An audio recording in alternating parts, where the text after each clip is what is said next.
Bonjour Gérard Haraud. Bonjour. Effectivement, ça devait être un anniversaire tranquille, une commémoration des 70 ans de l'OTAN. On se retrouve avec une situation de tension et une explication de gravure. Est-ce qu'aujourd'hui, l'OTAN est fragilisée? Est-ce que vous iriez jusque-là? Oui, je le crois. D'abord parce que le président Trump, lui, depuis 2 ans, répète à quoi sert l'OTAN, pourquoi est-ce que les Américains devraient assurer la sécurité européenne. Et puis ensuite, aujourd'hui, parce que le président de la République, Emmanuel Macron, nous dit la périphérie de l'Europe est en flammes, l'Ukraine, la Syrie, la Libye, le Sahel, et les Américains nous disent qu'ils ne veulent plus s'en occuper. Et d'ailleurs, ça a commencé avec Obama, et l'OTAN ne fait rien, les Européens ne sont pas prêts. Donc, il a eu raison de dire en état de mort cérébrale. Ça a pas mal heurté cette formule-là. C'était donc des mots d'Emmanuel Macron à propos de l'OTAN. Vous savez, en général, lorsqu'un messager donne un message qu'on n'aime pas, on tape sur le messager.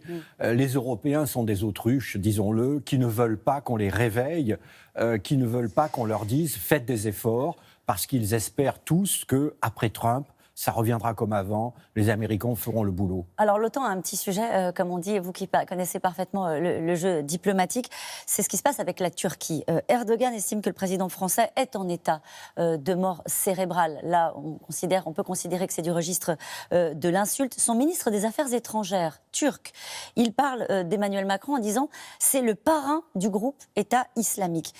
Encore une fois, vous connaissez parfaitement le langage diplomatique. Là, on n'y est plus du tout. Comment ça peut se passer aujourd'hui et demain dans les entretiens que le président de la République risque d'avoir avec Erdogan? Vous savez, quand vous avez un dîner de famille, vous avez l'oncle qui boit un peu trop, vous avez le petit cousin qui en fait lui aussi à sa guise, et à la fin, on réussit à s'en tirer. On réussit à éviter le pire. Comment on fait? Bon, on regarde ailleurs, on fait semblant... Oh, surtout pas.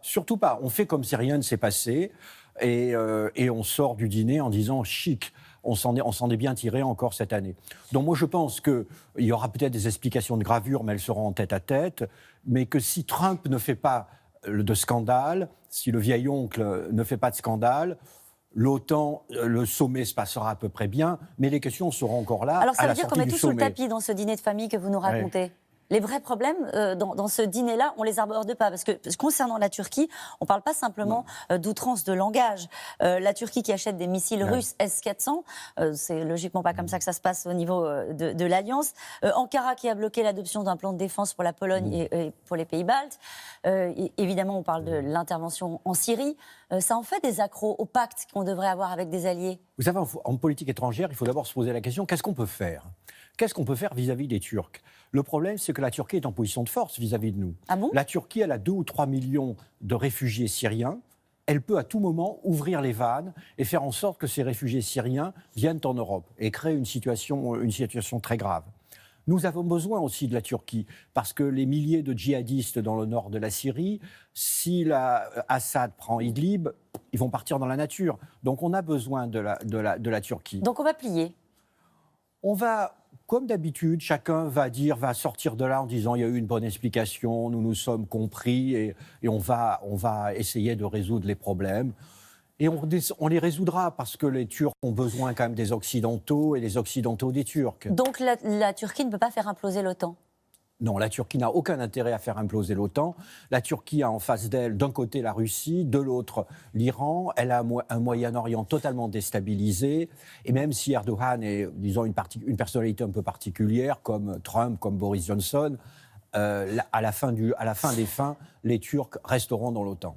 Quand vous voyez l'état de l'OTAN, quand vous voyez l'état de l'ONU, quand vous voyez l'état de l'OMC, vous vous dites toutes ces organisations, pour les essentiels nées après-guerre, sont aujourd'hui très mal en point. Est-ce que ça, c'est une source d'inquiétude? Si on n'a plus d'endroit où on peut se parler tranquillement, en amis?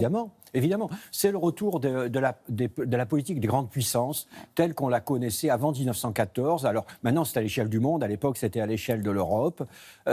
Et vous avez le parrain, d'une certaine manière, de l'ordre multinational, de l'ordre international, les États-Unis, qui, à leur tour, doutent de cet ordre. Donc, il ne reste plus que les Européens pour y croire, et ce n'est pas assez. Et donc, c'est un peu ça le cri du président de la République. C'est de dire, nous vivons dans une jungle. Et comme on a dit, les Européens, nous sommes un peu des herbivores, entourés de carnivores, donc nous devons peut-être nous doter des moyens de survivre. On ne peut pas le faire seul quand on est français. Il faut le faire entre Européens. C'est ça. On a vu l'OTAN, mais on peut parler aussi des menaces de sanctions commerciales, de taxes de 100% sur les droits de douane. Là, on parle des États-Unis sur les produits français à hauteur de 2,4 milliards de dollars.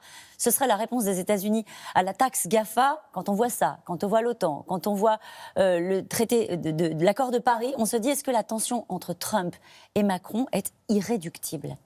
Il n'y a pas de... Vous savez, Trump n'a pas d'amis. Trump a insulté Merkel, a insulté Theresa May. Trump, quand il dit, vous savez, America First, l'Amérique première, ça veut dire America Alone, l'Amérique seule.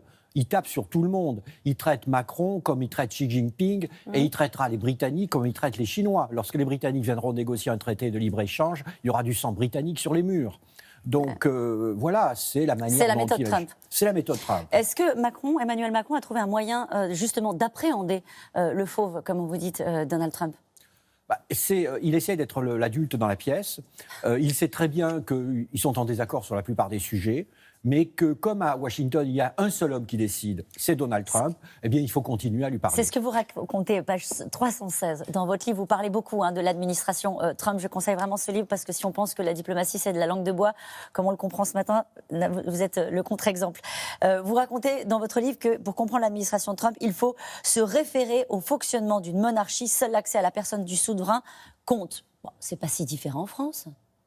Non, parce qu'en France, vous avez une vraie bureaucratie qui fonctionne, c'est-à-dire le président de la République ne prend pas sa décision le matin en se rasant, sans avoir averti le chef d'état-major ou la directrice de la CIA. C'est arrivé lorsqu'il a dit « on se retire de Syrie », ni le chef d'état-major, ni la directrice de la CIA n'étaient même au courant. Et lorsque notre chef d'état-major a appelé l'Américain n'a même pas pu lui répondre pour savoir ce que ça signifiait.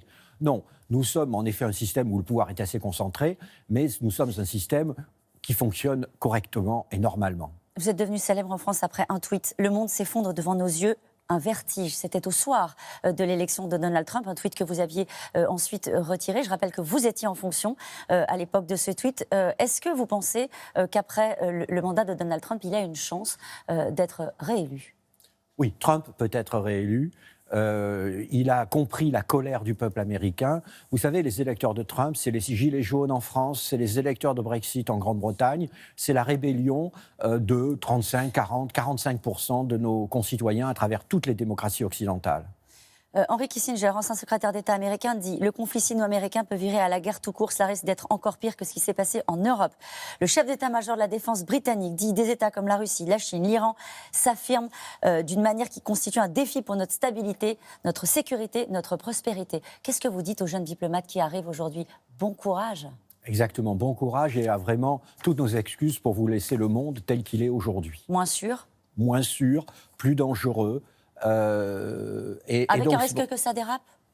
Évidemment que ça peut toujours déraper. Oui, ça peut déraper. Ça peut déraper en mer de Chine du Sud si un destroyer américain s'approche trop d'un navire chinois. Mais les Chinois et les Américains, contrairement aux Soviétiques et aux Américains auparavant, ont un intérêt à ce que ça ne dérape pas parce que leurs économies sont interconnectées. Ça s'appelle Passeport diplomatique, 40 ans au Quai d'Orsay, c'est publié chez Grasset. Merci Gérard Haraud.